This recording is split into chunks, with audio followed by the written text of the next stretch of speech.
Cloudcast Media.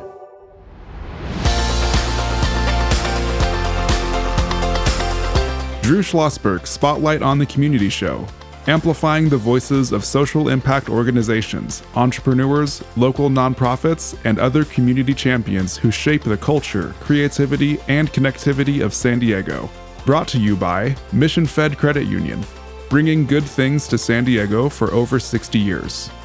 Learn more about what is good for you and good for all by visiting www.missionfed.com. I'm Drew Schlosberg of Cloudcast Media, and it is a spectacular day. I haven't seen this gentleman in way too long. Certainly a community icon and a leader, a heart of gold, and that is Dr. Moises Baron. He is the president and CEO of the San Diego Center for Children.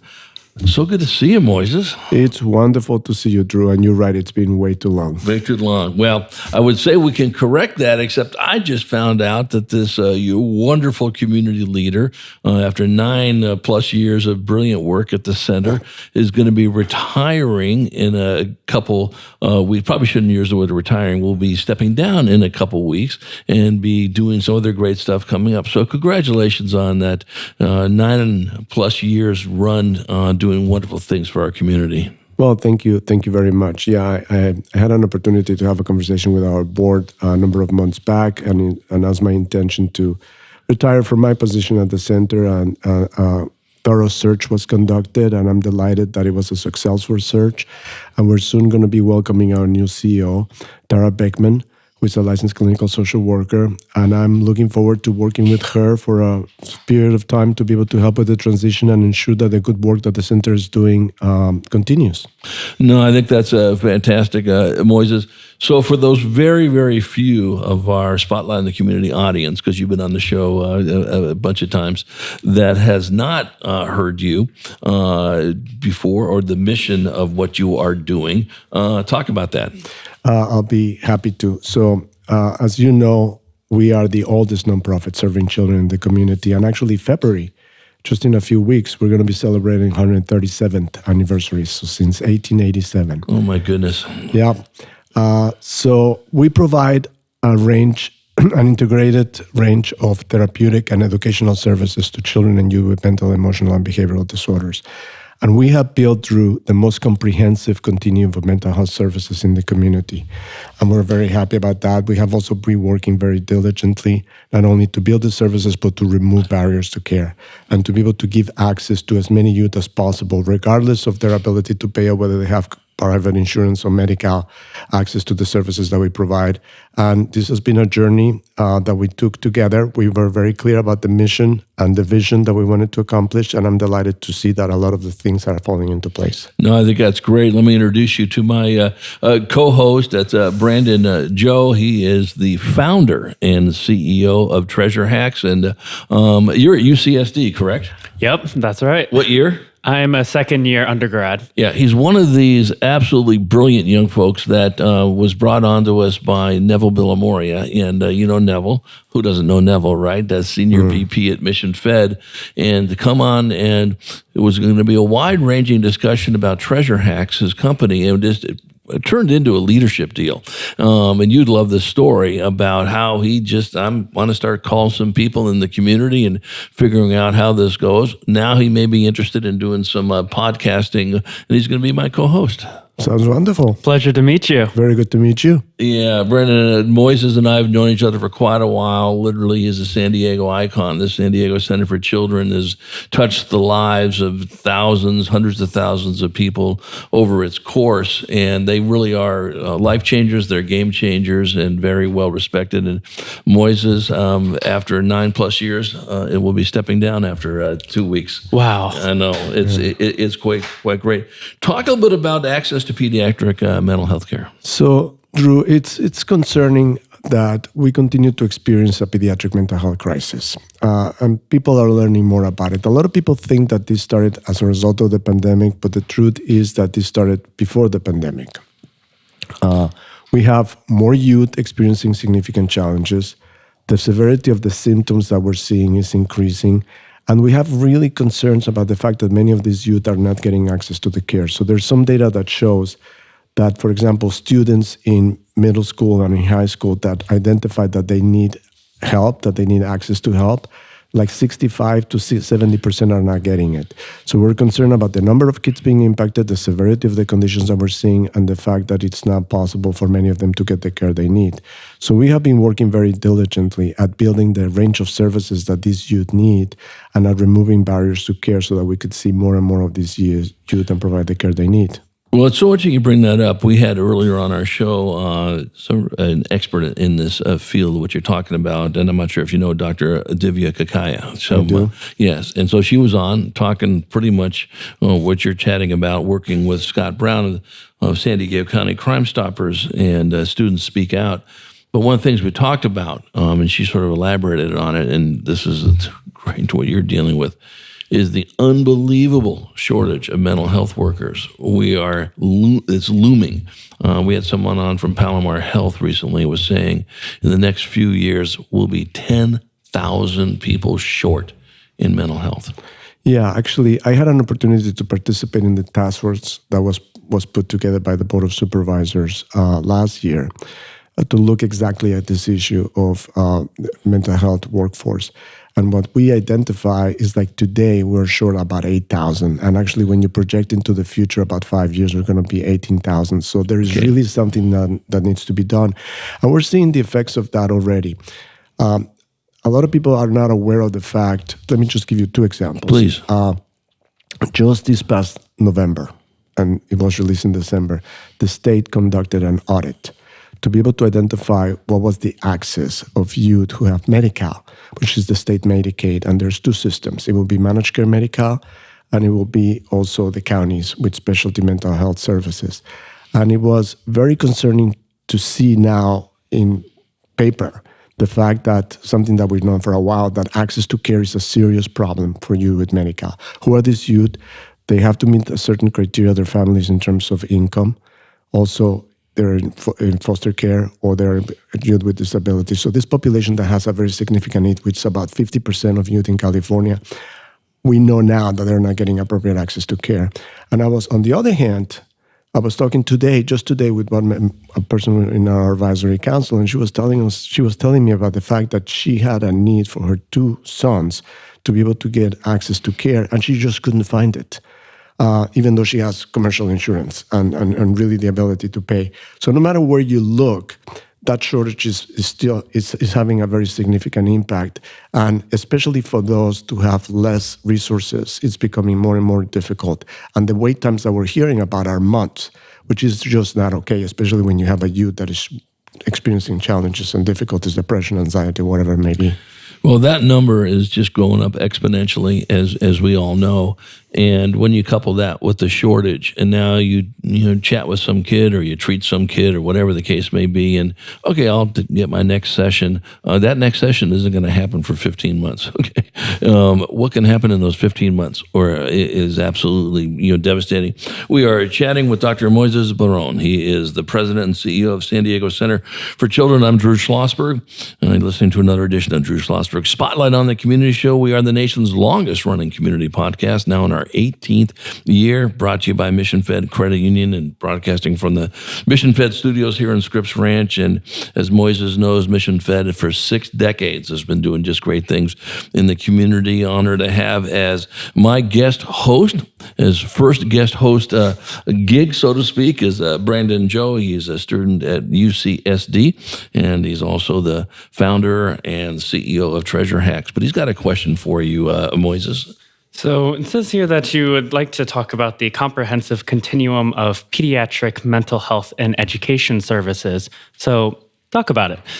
I will be delighted. So something that at the center we understood some time ago is that when it comes to mental health, one solution doesn't fit all. A lot of people, when they think mental health, they think about outpatient services to go see a therapist in the community and or inpatient. But there's really quite a range of services that are needed in a community to be able to make sure that we appropriately respond to these needs.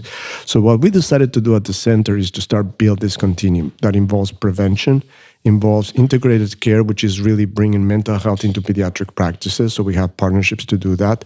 We have outpatient school-based services, which are important, therapeutic school.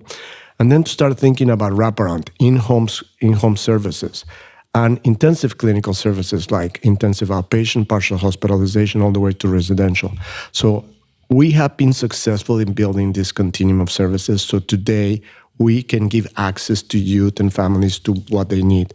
And what we're working on now is creating a new service that we call MAP, Mental Health Access Program, where families can fill out assessment survey tool online and be able to give us information about what their concerns are. And once we receive that, we have a clinician that's going to contact them back, and based on the responses that they gave us and the information that they gave us, get a better sense of what's going on so that we can connect them to the appropriate level of care. We don't want families to try to figure out what they need or where they need to go. It can be extremely confusing. So we're going to connect them to the appropriate level of care.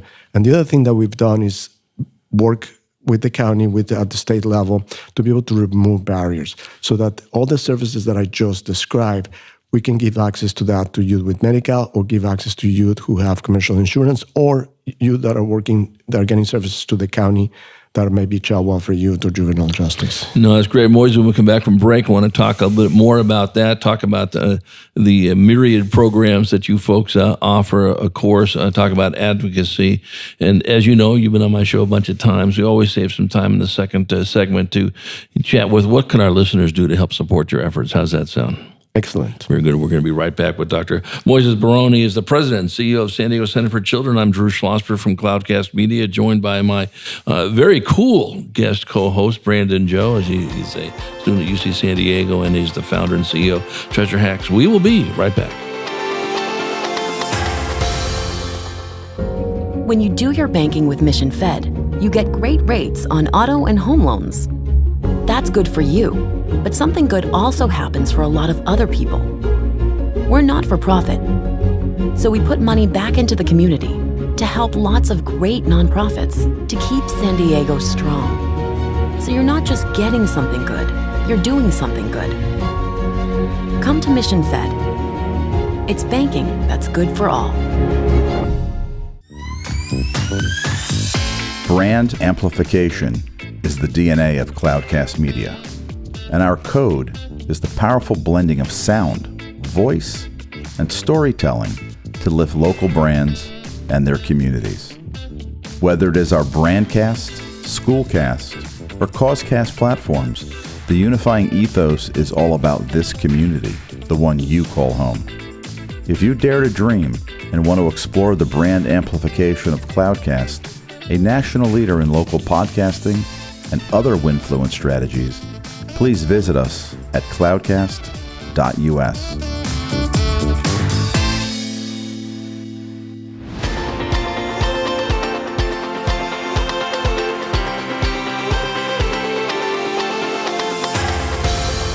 I'm Drew Schlosberg of Cloudcast Media, and you've been listening to another edition of the Drew Schlosberg Spotlight on the Community Show.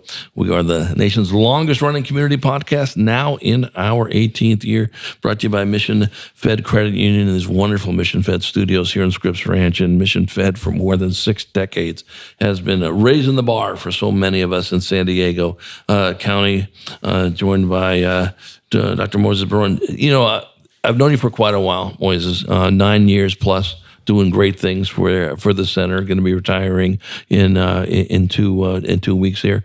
But one of the things I've always liked about what you've done and the center, you love to collaborate. You've been great collaboration with folks like Mission Fed. Talk about that relationship. Oh, absolutely. Actually, at the end of the day, we couldn't do what we do without collaboration, without partnership. And actually, our partnership with Mission Fed is really extraordinary. And actually, I'm very happy that I'm here in their headquarters doing this podcast with you. So it's excellent. Mission Fed supports us in many ways, but one of my favorite ways in which they support us, which is so meaningful, is like every year, and it's been going on for over 8 years now, their staff brings trees, Christmas trees, to the center every single year. But not only they bring the trees, they bring their staff, and they bring all the decorations, and they work alongside our residential youth, making sure that every single cottage in our academy has Christmas trees so that the youth can really experience the holiday cheer. What I tell them frequently is not only how meaningful this is for us, but also the message that they send to these youth who are struggling, who are experiencing difficulties, who have to be in residential treatment during the holidays, that the community cares. And they do that every single year, and it's just fantastic. And it's just, they're the poster child for non-checkbook philanthropy. Yes, we all know that philanthropy is important. Turns on lights, pays programs is important. But these guys, no matter what they choose, whether it's San Diego Center for Children, whether it's Art Walk, whether it's 4 billion things in between, Junior Achievement, they are there. They are there in force. And that's what really is really tell much about the organization. Are you there? Are you at the event? Are your employees love you enough where they're going to actually give up some of their time to come out in the community? And the answer is yes. There've been billions of research done on those employees' love for working for companies that are in the community doing cool things, and they get to participate, and they're a poster child for that. So I'm glad you shouted them out. And we're very, very thankful, and I sincerely hope that it continues for many years to come. Yeah. You got that absolute promise by Courtney Pendleton and Catalina Duarte that is a yes, and it's now, since it has been recorded on Spotlight, that means it's going to happen over here. As I mentioned, I have a new co-host, I have 2 co-hosts now, right? Brandon Joe is going to be joining us. Brandon is just an absolutely stellar student at UCSD. He's an entrepreneur. He founded Treasure Hacks. He's the CEO of that. But now he's going to be learning how to do the world of co-hosting and podcasts. But you had a question at break for Moises that we wanted to put on here. Yeah, just going off of some of these services that your organization provides, I was curious on what has been the most prevalent mental health issue that you've been seeing, and how does your organization reconcile with that? Yeah, that's a great question, and I really appreciate you bringing that up. I would say that the 2 most common problems that we're seeing today with youth would be anxiety-related disorders and mood disorders or mood challenges, depression. So depression and anxiety probably are the 2 most common ones. It manifesting itself in all kinds of different ways, and it can affect school. It can affect the ability to be in community, to be within the family. So what I was talking about before, what we get very concerned about, something that's very important in mental health is early identification and early intervention. The sooner we can identify the problem and the sooner we can intervene, the better the chances of being successful. But with these problems that we have today with workforce, and then as a result of that, many kids not being able to get access to care in a timely manner, these problems can magnify and become more and more severe. And something that we need to be very concerned as a community is that suicide has become the second leading cause of death in the community. And about 19 to 20% of youth have suicidal thoughts, and about 11% of them act on them. So that's something that we should be very, very concerned about. And it's something that we can address if we were to have the opportunity to do better work earlier on, working in pediatric practices, working in schools to identify these problems early on and be able to provide the appropriate level of care and the appropriate support to youth and families. And that's what we need to focus on. Yeah, definitely. And I certainly agree. I mean, amongst the people that I've grew up with, this is definitely a prevalent problem, and especially the suicidal thoughts one. A lot of the people that I've talked to just amongst my generation, this is a topic that each one of them have talked about with me. And I would say, for the most part, it's something we can agree with. And out of curiosity, what are some of the identifying traits that you could look at someone and find, see if they are, if they need to be watched closely for these suicidal thoughts? Yeah. So, Brandon, it really depends sometimes in the age of the youth. So the younger the youth, probably what you're going to see is manifestations of difficulties in their behaviors. So they become more withdrawn. They become more aggressive. If parents or caretakers start to see any changes in their behaviors, they don't want to go to school. They don't want to relate to friends. So any kind of changes in behavior that we may see, difficulty sleeping, eating, etc., all of those may be a manifestation that something is going on that is a problem. And sometimes the child may not be able to know how to verbalize it. So we need to work with them to be able to help identify what may be going on, and work with the family to be able to know what needs to be done. When you're talking about a teenager going to college student, definitely what we're going to see is people become more withdrawn. People maybe start disconnecting. people start seeing changes in the behavior of their friends, and that's something that should be a red flag. If all of a sudden that person that you know and you know well is acting differently, they don't want to relate, communicate, etc., that's a problem. Disengaging from activities that they enjoy or they like, problems with sleeping, problems with eating, all of these could be manifestations. But something that you bring up, which is very important, is that we need to do a better job, especially in school settings, be able to help youth understand what the indicators can be in their friends and what to do about it. Because sometimes you get that feeling like, oh, something is not right with my friend. And to be able to understand that you need to pay attention to that and to be able to communicate it with someone within the school or the family, whatever it may be, so that something can be done to be able to look into it and identify if indeed this person is struggling and they need some help. Yeah, we are chatting with Dr. Moises Baron. He is the president and CEO of San Diego Center for Children, at least for 2 weeks. And then he'll be retiring after just a stellar 9.5+ years career. And joined by my co-host, Brandon Joe. That was a great question on that. My daughter is teaching now in the Poway School District, but that does come up quite a bit with, she's youngish, and that it just seems like we've never seen this amount of talk about, suicide and the actual people going ahead and doing it. Moises, let me ask you this. You folks offer so many different programs at the center, and I know this is something you're really proud of. You have a great arts and music program, do you not? Yes. Actually, something that we have identified and known for quite some time is like you have to have a holistic approach to mental health. Talk therapy is important. Being able to provide evidence-based practice is important, but sometimes a way to connect with youth is through different means like art, which could be music, could be poetry, pet therapy, sports, right, all the kinds of activity, recreational therapy. So depending on the program that we work with, like at our academy, for example, which is a non-public school, or our residential program, we bring all of these components into bear because we have found that there's different ways to connect with the youth. There's different ways for the youth to be able to find a way to communicate to us and to everybody else what they're experiencing, what their challenges are, and what they can find healing. So to be able to have an approach like that is holistic can be really, really important.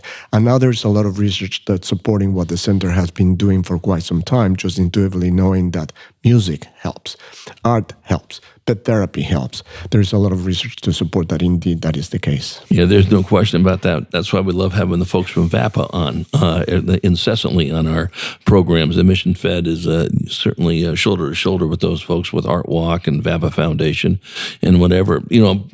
Want to circle back to about the spike in suicidal thoughts and actual suicides. We asked that same question to Divya earlier today, Dr. Divya Kakaya, and she gave an answer. I want to see if your answer parallels what she said. Why would you think?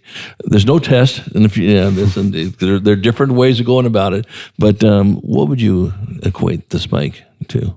What are the factors underlying it? Yeah, I think that it's multifaceted. What we have seen is that today our youth are bombarded with significantly more information. And as a result of that, they're experiencing more angst and more difficulty that sometimes they may not know how to relate. I would say also that some of the consequences of social media and the more kind of impersonal way in which sometimes youth communicate, the way in which they may be able to get feedback or not about their liked or not liked or popularity or whatever may be the case, it can be a problem. Also, it may lead some youth to feel more isolated or disconnected. So I think that when you start looking at some of those factors, that could be an issue. I think also we need to be thinking about the fact that they experience and absorb some of the stress that may be experienced in the family. So we cannot ignore that component. So if there is marital problems, or it's domestic violence, or there's financial problems in the family, whatever may be the case, parents need to remember that the kids know, the kids hear, even though they may think that they may try to shield them, they get it, they hear it. So it becomes important to be able to have an awareness about these difficulties and to be able to have those conversations. So I think that what I get concerned about is to think that youth at a young age can have a sense of hopelessness and helplessness, which is well underlines suicidal thinking, which is to think things are not going to get better.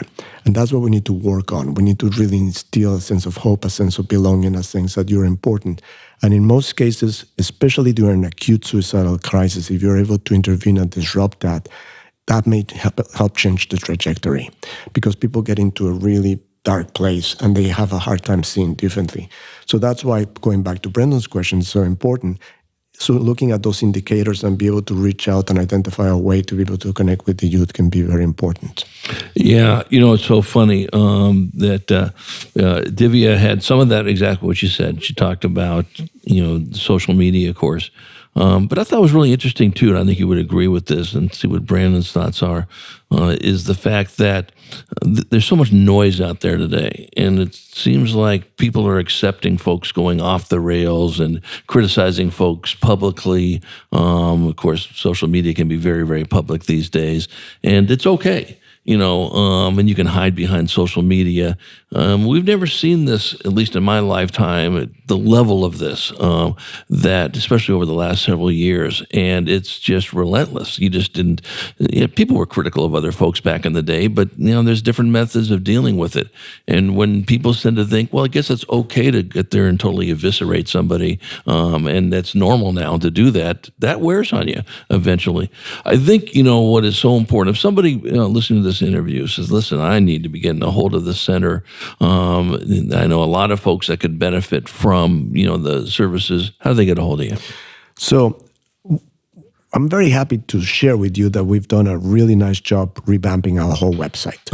Okay. So I think that it's easier to look at it, to navigate it, but also we work very specifically to make it more transactional so that families that are looking for help can understand what the options are, how to connect with us, and how to reach the center. So it's www.centerforchildren.org. Centerforchildren.org, pretty straightforward. Go there.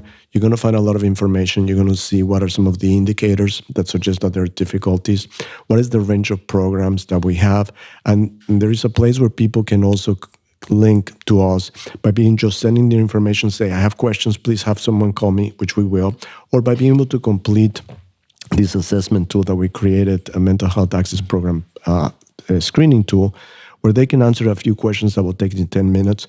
We get it, and then when our clinician responds to them, we already have some information about what their concerns are so that we can work with them to understand what is the best range of the best service for their youth, and we can connect them with that service. No, I think that's terrific.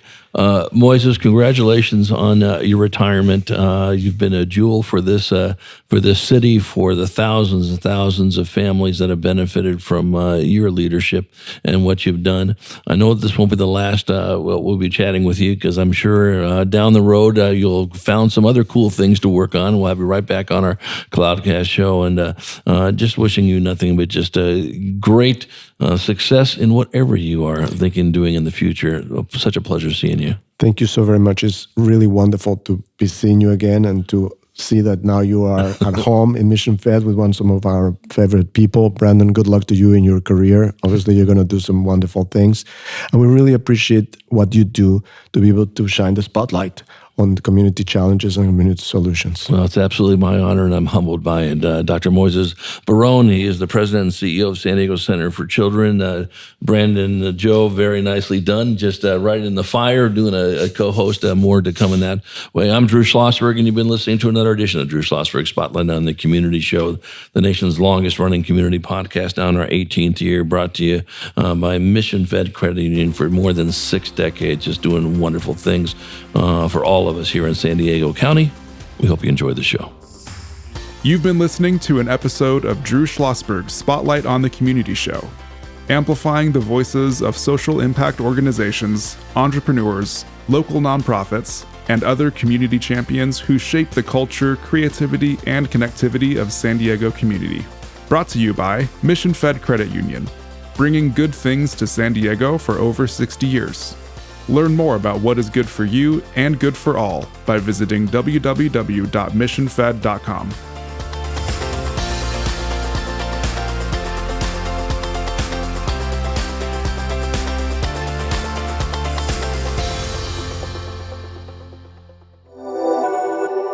Cloudcast Media.